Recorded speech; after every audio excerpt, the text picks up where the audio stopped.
नमस्ते और हेलो। मैं एक स्टूडेंट हूँ। मैं अपनी बात कहने से पहले मैं कुछ बातें बता देता हूँ जो हर स्टूडेंट के लिए काम की है। मैं किसी टॉपर की बात नहीं कर रहा और मैं भी टॉपर नहीं हूँ। और ज़्यादातर जो कमज़ोर होते हैं पढ़ाई में और जिन्हें स्टूडेंट को टीचर भी बैक बेंचर ही बोलते हैं, जो कमज़ोर वीक स्टूडेंट होते हैं, तो वो ज़्यादातर यूट्यूब पर यही सर्च करते हैं, क्योंकि इंटरनेट आज के टाइम में एक ऐसा जरिया है जो हमारी दैनिक क्रियाओं में काम आता है। भले कोई भी काम हो, हम कुछ सीखना हो पर ही सर्च करते हैं, तो हम यूट्यूब पर यही सर्च करते हैं कि स्टडी में फोकस कैसे बनाए, 10 घंटे की पढ़ाई कैसे करें।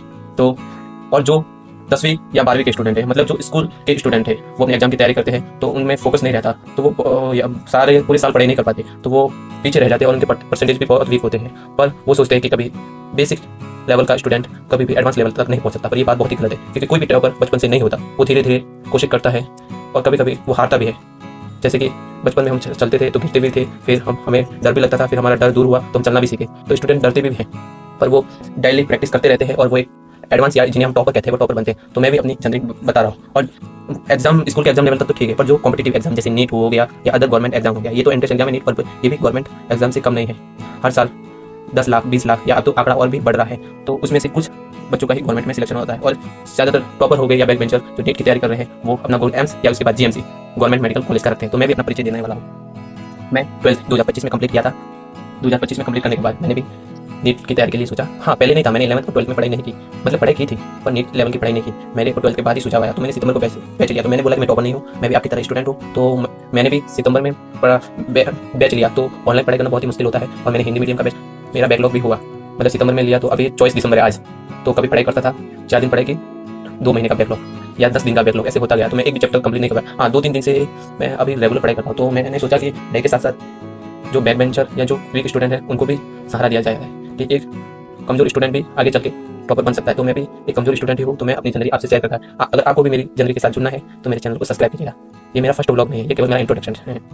तो अभी 24 दिसंबर है 2025। तो नीट के एग्जाम के लिए कुल कितने महीने हैं? 1 मिनट 2 मिनट काउंट करते हैं। 4 महीने और 10 दिन, या कुल मिला के 4 महीने की थी। मई में एग्जाम होता है और दिनों की बात करें तो 130 से 135 दिन बचे हैं। तो मैं अपनी नीट की जर्नी बता रहा हूँ। टॉपर बनने की एक खास ट्रिक है, कितना भी पढ़िए पर जो पढ़ते हैं वो सही से पढ़िए।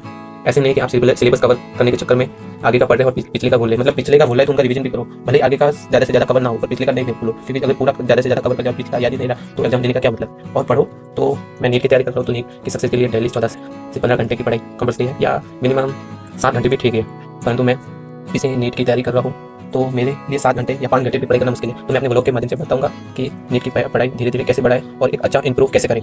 तो मेरे मन से या मेरा सुझाव तो यही है कि डेली पढ़ो। अगर 7 घंटा ना भी पढ़ो, जो बेसिक नीट की तैयारी कर रहे हैं उनके लिए बात है, और अदर गवर्नमेंट एग्जाम की तैयारी कर रहे हैं उनके लिए भी बात है।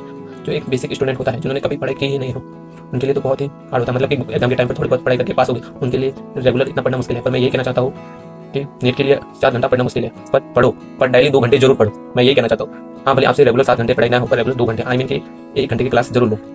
तो मैंने नीट की पढ़ाई के लिए ऑनलाइन बैच लिया है, जो फिजिक्स वाला का है, अलग सर का ऑनलाइन बैच, हिंदी एक बैच।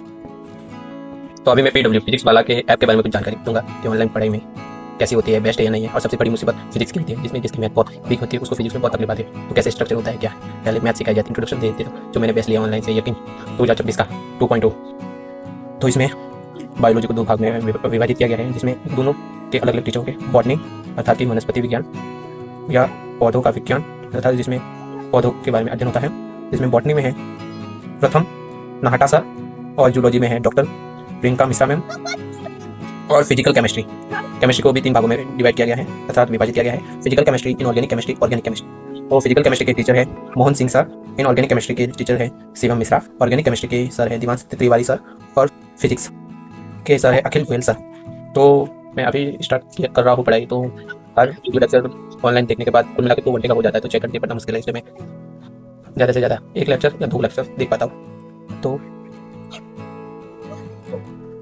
बॉटनी और जूलॉजी, इसके मैंने वीडियो लेक्चर देखे हुए थे, इनके टीचर्स बहुत ही अच्छे पढ़ाते हैं। और फिजिकल केमिस्ट्री का भी लेक्चर देखा हुआ है, फिजिकल केमिस्ट्री में भी टीचर अच्छे पढ़ाते हैं। और फिजिक्स, तो फिजिक्स का देखा हुआ है, समझ में आता है, पर क्या मैथ है तो मैथ में प्रैक्टिस की जरूरत है। तो फिजिक्स में कहीं कहीं अटक जाता हूँ। तो फिजिक्स में पहले तैयारी के लिए बेसिक मैथ से स्टार्ट करते हैं, इसमें गणितीय उपकरण हो गए, मतलब गणितीय उपकरण नाम से चैप्टर है, उसमें भी उनकी जितनी भी बेसिक मैथ होती है फिजिक्स में यूज, वो काम में ली जाती है, वो है। इसमें जूलॉजी में प्रियंका मैम के पढ़ाती तो अच्छा थोड़ा थोड़ा समझने में, मतलब उस वीडियो को दोबारा देखते हैं तो समझ में आ जाता है। खासकर बॉटनी और फिजिकल केमिस्ट्री टीचर मुझे अच्छे लगे। और जूलॉजी में डॉक्टर प्रियंका मैम भी अच्छे पढ़ाते हैं। अच्छा है कि किसी चीज़ में बेहतर बनने के लिए खुद पे भी प्रैक्टिस करना जरूरी है, मतलब सेल्फ भी जरूरी है। तो कुल मिला के मैंने अभी तक जितने भी टीचर से पढ़ा है वो सभी टीचर अच्छे हैं। तो मैं अपना ब्लॉग स्टार्ट कर रहा हूँ। कुल मिला के 4 महीने और 10 दिन का या 135 दिन। मतलब 130 से 135 दिन का ब्लॉग, जिसमें 2026 में मैं एग्जाम होगा तो मेरा प्रदर्शन कैसा रहेगा और मेरे 2026 में नीट में कितने नंबर बनेंगे। तो इसलिए मैं जो 12वां महीना दिसंबर का और 24 तारीख 2025 से स्टार्ट कर रहा हूँ। और ये 2024 का ये 2025 का मेरा पहला ब्लॉग होगा। 24 दिसंबर को स्टार्ट करूँगा। अगर आपको भी मेरी नीट जर्नी के साथ जुड़ना है तो मेरे चैनल को सब्सक्राइब कीजिए।